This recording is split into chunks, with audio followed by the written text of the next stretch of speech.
Dear students, in last section I told you the definition of development, and I have told you that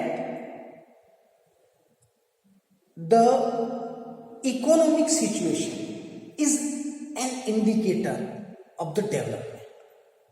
But it does not mean that the only economic situation is the indicator of the development. I have told you that there is no certain definition of the development for each person in this world. Each person has different goal in his life. But except economic situations, we are having some other goals in our life. For example, equality. If there is no equality in the village, in the nation, then we can say that that country is not developed country. Inequality itself shows that we are not developed. Same the freedom हर व्यक्ति चाहता है कि वो स्वतंत्र रहे, उसे कुछ स्वतंत्रताएं मिले, उसे कुछ अधिकार मिले. Each person wants some rights, some freedom. And if a person has been earning a lot, but he has no freedom, then we cannot say that he is well developed. Security is another goal which should be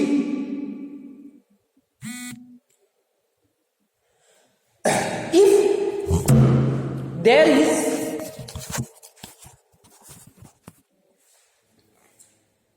no security rules in the nation for each person, then you cannot say that that nation is a developed nation. So accept money or accept economic situations, some goals or some other indicators are also available, like equality, security, freedom, education, health, and these are also the indicator who decide the level of the development. अगर बच्चों हमने कल जो बात की थी वो केवल आर्थिक पक्ष की बात की थी कि किसी व्यक्ति के पास में कार है, बंगला है, मकान है, उसके पास में पैसा है, तो हम कह देंगे वो विकसित है. हाँ यार, उसने अच्छा खासा विकास कर दिया, ही हैज डेवलप्ड. लेकिन केवल आर्थिक व्यवस्था ही विकास का कारण नहीं. सोचिए, एक बहुत बड़ा सेठ है, बहुत बड़ा, उसके पास खूब पैसा है, एसी लगा हुआ है, गाड़ी है, बंगला है, सब कुछ है, लेकिन उसकी कोई संतान नहीं है. वो हमेशा पसंद रहेगा, उसका माइंड में हमेशा घूमता रहेगा, यार मेरे तो संतान नहीं है, ये दौलत किस काम की, ये पैसा किस काम का, ये मकान किस काम का. क्या आप उसको कहेंगे कि वो ही इज वेल डेवलप्ड? नहीं. हमें जीवन में पैसे के अलावा बहुत सारी सोशल मॉरल वैल्यूज की जरूरत होती है, या यूं कहे कि सोशल और मॉरल चीजों की जरूरत होती है. इक्विलिटी हमें चाहिए, समानता चाहिए.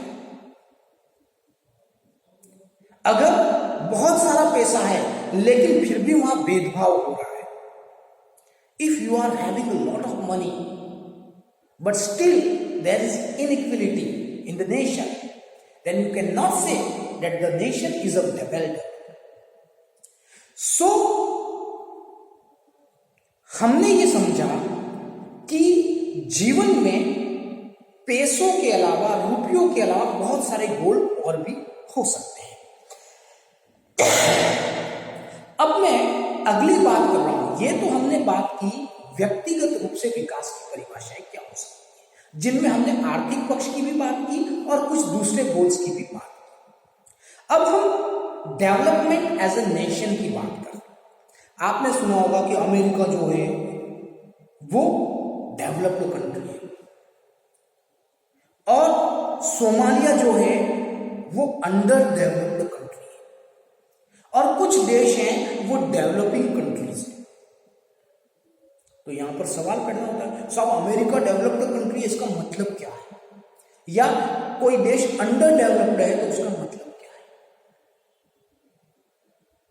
वो कौन सा तराजू है जिसके ऊपर रख करके हमने मापा कि अमेरिका तो डेवलप्ड है और सोमालिया अंडर डेवलप्ड है और भारत डेवलपिंग है? कौन सा तराजू है? क्या कोई व्यक्ति बैठा हुआ है जो नाप करके बताता है ये डेवलप्ड है, ये अंडर डेवलप्ड है? हम इसी की बात आगे करने जा रहे हैं, नेशनल डेवलपमेंट। ध्यान से सुनना, जब हम नेशनल डेवलपमेंट की बात करते हैं तो उसमें भी हम पहला मुद्दा जो लेते हैं वो आर्थिक पक्ष ही लेते हैं। When we talk about the level of the nations in development or the hierarchy of the nations for the development, at that time we take the national income as the first indicator. national income, राष्ट्रीय आय। राष्ट्रीय आय क्या होती है? जिसको GDP के नाम से भी। नेशनल इनकम मीन्स एक देश अपनी बाउंड्री में, अपनी सीमा रेखा में कितनी आय अर्जित करता है, कितनी इनकम अर्जित करता है, दैट्स द नेशनल इनकम। आपने सुना होगा जीडीपी इस देश की इतनी है, इस देश की जीडीपी इतनी है, that is the almost national income. अब किसी राष्ट्र की नेशनल इनकम कितनी है उसके आधार पर यह डिसाइड होगा कि वो राष्ट्र डेवलप्ड है या अंडर डेवलप्ड है। इसका मतलब यह हो गया कि अमेरिका की नेशनल इनकम बहुत ज्यादा है, बिल्कुल सही है, कोई गलत नहीं है। या मैंने सोमालिया और जिबूती का एक एग्जांपल दिया, उसकी नेशनल इनकम बहुत कम है, बिल्कुल सही है, कोई गलत नहीं। बट एक एग्जांपल देता हूं, जरा सोचिए, नेशनल इनकम की तुलना कीजिए। मैं 10,000 रुपये कमा रहा हूं साल के, आप 20,000 रुपये कमा रहे हैं साल के। आप कहोगे साहब मैं तो 20,000 कमा रहा हूं, my income is more than you, it means I am rich, I am developed. या it might be possible, but listen, in your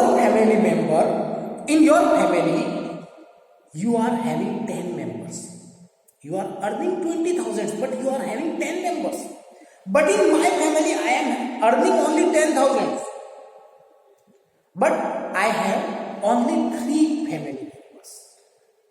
10,000 कमा रहा हूं और मेरे घर में फैमिली मेंबर 3 है।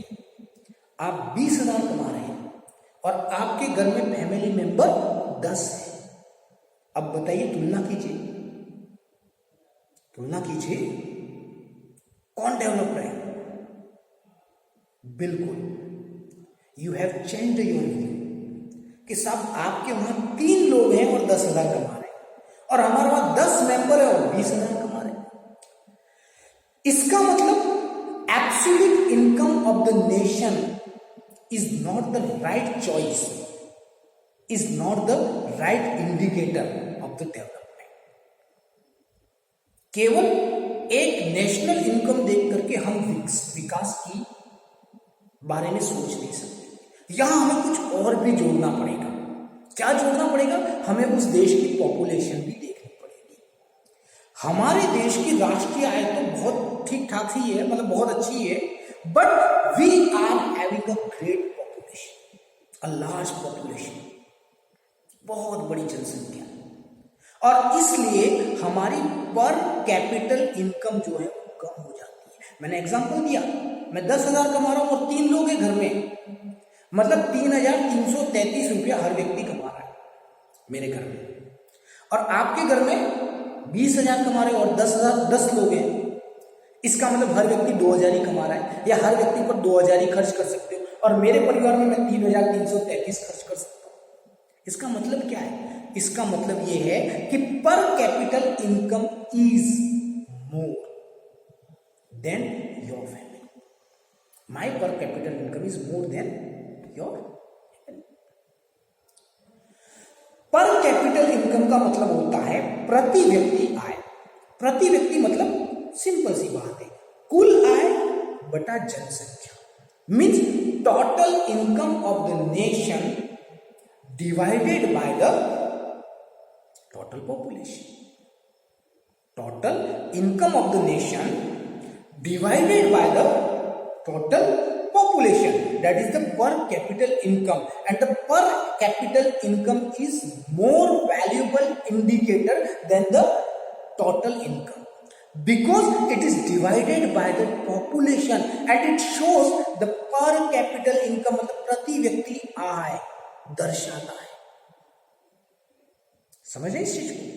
प्रति व्यक्ति आय मतलब कुल आय बटावा टोटल जनसंख्या कितनी है वो लिख लिया, तो ये पर कैपिटल इनकम बता दो। लेकिन फिर सवाल पैदा होता है कि क्या सर पर कैपिटल इनकम या total income of the nation, क्या यही दो तरीके हैं जिनसे हम विकास को नाप सकते हैं, डेवलपमेंट को नाप सकते हैं? नहीं, बिल्कुल नहीं। There might be several possibilities to measure the development. For example, literacy rate of the nation. Literacy rate of the nation. There is an example in your book that Kerala has a more than 90% literacy rate, and Bihar literacy rate is 54. What it is showing? It is just showing that the Kerala is far better than the Bihar. Why Kerala is better? Because the literacy rate is very good. And literacy rate is also showing the education facilities in that state. भाई साक्षरता दर ये भी तो बता रही है, किसी राज्य में साक्षरता दर अच्छी है तो इसका मतलब ये भी तो है कि वहां पर एजुकेशन सिस्टम अच्छा है, वहां स्कूल ज्यादा है, वहां टीचर ज्यादा है, ये भी तो मतलब है। और अगर कहीं पर स्कूल और टीचर ज्यादा है, if somewhere else the teacher's facility is very good, the school facility is very good, means itself it is the development. Same, the death ratio is also a sign or indicator.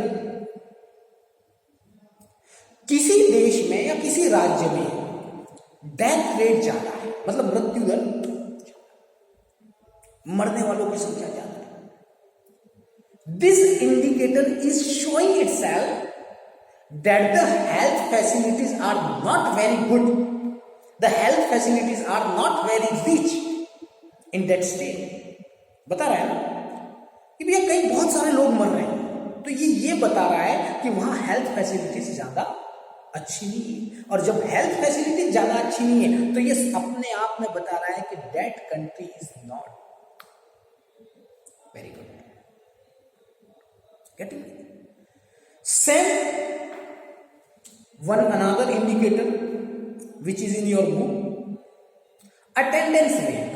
Attendance rate means आप school आते हो, आपकी उपस्थिति होती है school में, और आप में से कुछ बच्चे ऐसे होते हैं जो स्कूल छोड़ के चले जाते हैं। समझे ना? जरा सोचिएगा, किसी राज्य में 8वीं कक्षा के बाद अधिकांश बच्चे स्कूल छोड़ के चले जाते हैं। ऐसी परिस्थितियां थी भारत में। Once a time in India, mostly students drop out after the 8th or 10th class. बहुत सारे बच्चे भाग जाते थे। ये क्या बता रहा है? Yes, it is showing that the education facility is not very well in that state or nation. इसका मतलब वहां पर एजुकेशन फैसिलिटी अच्छी नहीं है, तभी तो बच्चे पढ़ाई छोड़ के भाग रहे हैं। और ये भी एक डेवलपमेंट का इंडिकेटर हो सकता है। इससे भी हम माप सकते हैं कि भैया यहाँ पर अधिकांश बच्चे जो हैं वो ज़्यादा पढ़े लिखे नहीं है या बीच में ड्रॉप आउट कर लेते हैं, इसका मतलब वहाँ पर एजुकेशन फैसिलिटी अच्छी नहीं है, इसका मतलब वो डेवलप नहीं है। Some other factors are also available, income, per capital income, then death rate, literacy rate, attendance rate, primary infrastructure. Primary infrastructure होता है मूलभूत सुविधाएं। मूलभूत सुविधाएं का मतलब क्या है? सड़क है कि नहीं, नल है कि नहीं, पाइपलाइन बिछी है कि नहीं, बिजली है कि नहीं। आप देखते होंगे कुछ गांवों में बिजली नहीं है, फिर कहते हैं अरे क्या करना है, बहुत पिछड़ा हुआ गांव है, लाइट भी नहीं है, अरे पिछड़ा हुआ गांव है, नल भी नहीं है। समझे? तो ये भी इंडिकेटर है। सड़क, कहीं पर सड़क नहीं जाती है तो उस गांव में लोग अपने बेटे की या बेटी की शादी करना पसंद नहीं करते। क्यों?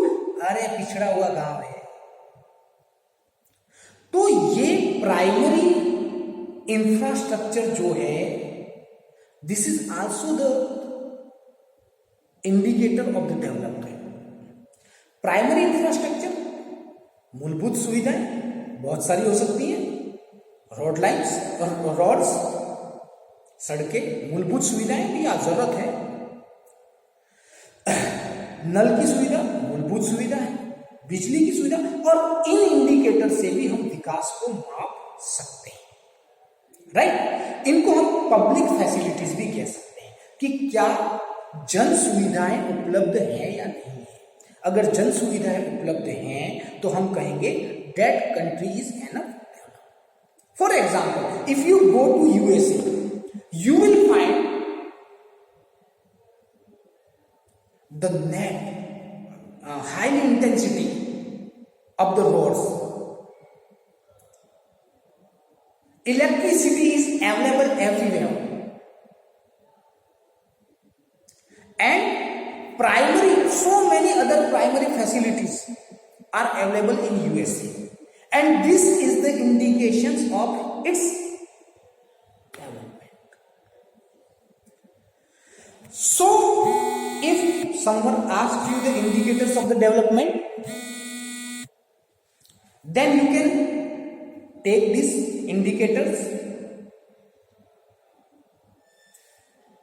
national income, per capita income, education status, health status, death rate, and primary infrastructure. These are some indicators. Now the next topic of your chapter is about the sustainability of the development. Sustainability, Hindi में बोले तो सतत विकास। सतत विकास, सतत मतलब लगातार, लगातार मतलब अनवरत रूप से चलने वाला। सोचिए, you and we all are using natural resources, but the quantity of the natural resources is limited. 80 साल बाद इस पृथ्वी के अंदर से कोयला खत्म हो जाएगा, 40 साल बाद पेट्रोल खत्म हो जाएगा। भैया कैसे गाड़ी चलाओगे, कैसे फैक्ट्रियां चलाओगे? नहीं चला सकते ना। 80 साल बाद आपका डेवलपमेंट ड्रॉप हो जाएगा, रुक जाएगा, आपके विकास की गाड़ी रुक जाएगी। और जब विकास की गाड़ी रुक जाएगी तो आप क्या करोगे? आपके आने वाली पीढ़ियां क्या करेंगी? आपके आने वाली संतानें क्या करेंगी? जब तक पेट्रोल का अल्टरनेट नहीं निकल जाता, आपको गाड़ी पेट्रोल से ही चलानी है। और अगर पेट्रोल खत्म हो गया तो क्या करेंगे आने वाली पीढ़ी? सिंपल सा क्वेश्चन। उस समय विकास रुक जाएगा। तो भैया हमको क्या करना है? We should conserve our natural resource so that it can be used by our upcoming sons and daughters and upcoming जो भी पीढ़ी जो है उसके लिए काम। तो सस्टेनेबल डेवलपमेंट का मतलब है, अच्छा आप एक सवाल और भी पूछ सकते हैं।